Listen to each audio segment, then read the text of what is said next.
कुर्बानी से तहार। एक काम करिए ना, सामने आइए लो ना।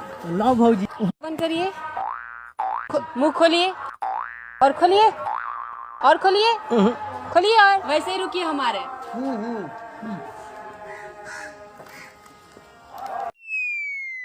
पैर फैलाइए और फैलाइए, थोड़ा और।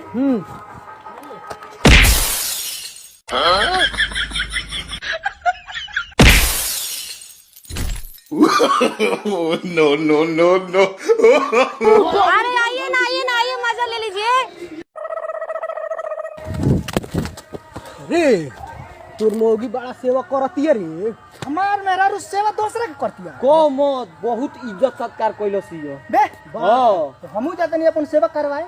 जो जो जो जो क्या दूसरा केहू के सेवा करता रू आए हमार सेवा ना करबू। नहीं नहीं, तुम्हारा नहीं करेंगे। कर दो, हमरो सेवा कराओ। हो कहाँ कहाँ के आदमी के सेवा करते हुए आप घर के आदमी के सेवा करे में दिक्कत बुझाता है।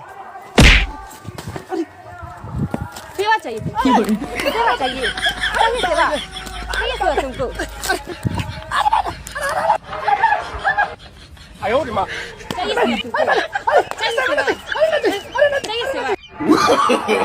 नो नो नो नो। तार सब पूरा करे